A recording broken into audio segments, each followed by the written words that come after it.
Laurence. Votre invité ce matin, Maude Bréjon, députée des Hauts-de-Seine. Bonjour Maude Bréjon. Bonjour. La journée d'action des syndicats hier a donc enregistré 1 million de manifestants d'après la CGT, 500 000 d'après les autorités. Le ministre de l'Intérieur a précisé qu'il y avait également eu 309 interpellations et 26 policiers et gendarmes blessés. Est-ce que c'est une manifestation réussie de votre point de vue ? En tout cas, c'est une manifestation qui s'est déroulée dans un certain calme. Et on peut tous s'en féliciter. Moi, je fais évidemment la différence entre toutes les Françaises et les Français qui sont venus exprimer des craintes et des attentes légitimes et une minorité violente qui a été de toute évidence contenue. Et on peut remercier les forces de l'ordre qui étaient déployées et qui ont fait leur travail hier avec courage et professionnalisme. Et 1 million de manifestants pour la CGT, 500 000 pour les autorités. Est-ce que ça nécessite, est-ce que ça justifie d'écouter les revendications ? Est-ce qu'il y a une sorte de pression sur le gouvernement ? Il faut toujours écouter les revendications.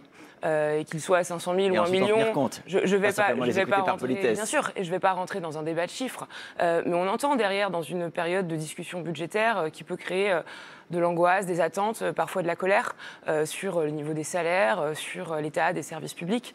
Tout ça, on l'entend dans nos circonscriptions aussi, par ailleurs. Et donc, ce sera tout l'objet du débat budgétaire. Le Premier ministre a communiqué hier expliquant qu'il allait de nouveau rencontrer les syndicats. C'est une excellente chose. Et comme il l'a dit, les revendications sont au cœur du débat budgétaire. Et donc, c'est un débat qu'il y aura aussi à l'Assemblée nationale. Prenons un exemple, puisque dans le cortège, on a notamment entendu la demande d'abrogation de la réforme des retraites.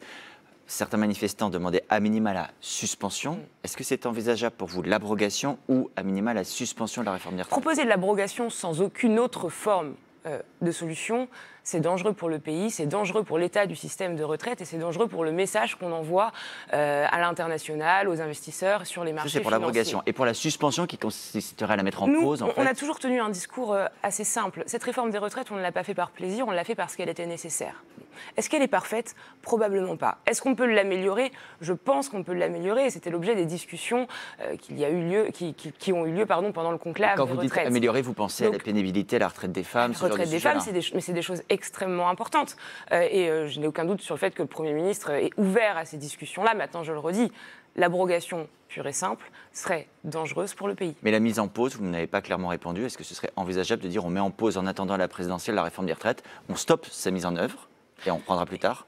On peut tout discuter, mais la suspension, sans aucune forme de solution, ne résout pas le problème du déficit du système de retraite. Et donc derrière, c'est la question des générations futures. Il y a la question aussi de la taxation des plus riches. Ça, c'était un mot d'ordre. Pour le coup, même si les mots d'ordre n'étaient pas très clairs hier, celui-là est beaucoup revenu. Alors, il y a bien sûr la formation Zuckman, la taxe à 2% sur les patrimoines au-dessus de 100 millions. Mais laissons cette taxe de côté. Est-ce que vous vous êtes fait à l'idée qu'il va falloir prendre une mesure de taxation des plus hauts patrimoines ou des plus hauts revenus ou des plus riches selon les modalités techniques ? Moi, je suis favorable, oui, à une meilleure répartition de l'effort et notamment à une meilleure répartition de l'effort fiscal. C'est une demande populaire extrêmement forte et qui est largement partagée aujourd'hui dans le pays. En revanche, je ne suis pas favorable à tout ce qui viendrait détruire l'emploi et démanteler l'appareil productif. Aujourd'hui, on ne parle plus beaucoup de chômage et à juste titre, le chômage a largement baissé sous les 2 quinquennats du président de la République. Ne revenons pas en arrière c'est les limites que pose notamment cette taxe Zuckman et je suis bien obligée d'en parler puisqu'elle prédomine dans les débats. On voit bien. Si bien. je comprends ce que vous dites, vous dites non à la taxe Zuckman, mais oui à une autre forme encore à imaginer de taxation. En tout cas, la taxe Zuckman, telle qu'elle est aujourd'hui, s'attaque à l'appareil productif. Est-ce qu'on peut réfléchir à mieux répartir l'effort ? La réponse est oui. On avait d'ailleurs commencé à le faire sous Barnier. François Bayrou a poursuivi dans cette direction.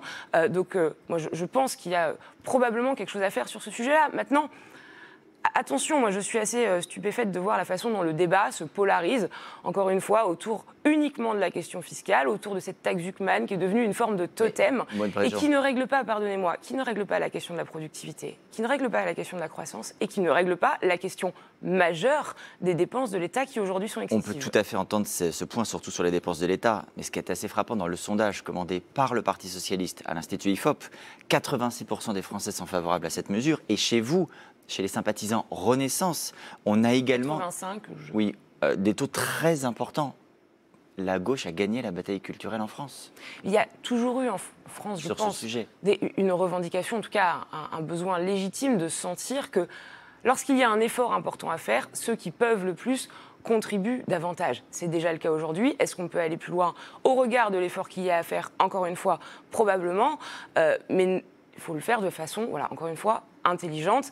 Et j'espère que les uns et les autres, et notamment au Parti Socialiste, ne seront pas arc-boutés sur, encore une fois, une taxe Zuckman qui serait devenue à elle seule un totem, mais qu'on arrivera ensemble à trouver une façon intelligente de le faire. Alors, il y a également dans le débat une proposition de baisse d'impôt, c'est suffisamment rare pour être souligné, sur le salaire, pour que le salaire net augmente, notamment pour les salariés gagnant jusqu'à 2 000 €. Le PS a formulé cette proposition, il n'est pas le seul. Tout ça, ça se ferait en faisant baisser la CSG. Est-ce que vous êtes prête à soutenir cette mesure? Moins de CSG, donc un salaire net qui serait amélioré. Tout ce qui contribue à faire en sorte que le travail paie davantage, moi j'y suis par principe favorable. Et c'est ce qu'on a porté depuis 8 ans avec le président de la République, la baisse de la CSG en 2018. C'est Emmanuel Macron qui l'a initié. Et donc regardons ce que propose le Parti socialiste, mais regardons comment est-ce qu'on le finance, puisque dans la proposition qui est formulée par M. Faure, ça nécessite, je crois, une baisse d'impôt d'environ 5 à 6 milliards. Et donc il faut bien aller les trouver quelque part. C'est toutes ces discussions qui devront avoir lieu dans le débat budgétaire. Encore une fois, un budget, ça se regarde dans sa globalité. Mais moi, je suis contente que le fait que les salariés puissent gagner davantage est une idée qui progresse en France. On l'a toujours portée. Hier, à votre place, Olivier Faure disait justement, si on devait voter aujourd'hui, vraisemblablement, on voterait la censure. Est-ce que vous dites il faut vivre avec ce risque et puis tant pis, ou est-ce qu'il faut tout faire pour trouver l'accord avec le Parti socialiste, quitte à faire des concessions très conséquentes? Il faut que chacun accepte de se mettre autour de la table. Vous l'avez vu, Sébastien Lecornu, il parle peu, mais il écoute beaucoup. À commencer par les corps sociaux, évidemment les responsables politiques. On est dans une situation budgétaire et politique extrêmement complexe. Et donc notre responsabilité, c'est de tout faire pour trouver un compromis. Mais un compromis, par essence, ça nécessite que chacun fasse un pas vers l'autre et qu'on ne s'envoie pas des taxes Zuckman à la figure ou des menaces de censure en permanence. C'est pas comme ça qu'on fera avancer la culture du compromis en France. Il y a un an, vous étiez porte-parole du gouvernement de Michel Barnier, qui a été censuré et renversé sur un budget. Si Sébastien Lecornu vous appelle, vous accepteriez de redevenir ministre?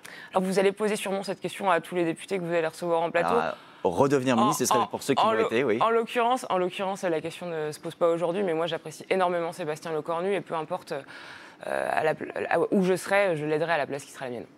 Ce ne sera pas un job facile. Merci à vous. Merci beaucoup Maude Bréjon, merci Adrien Jarret.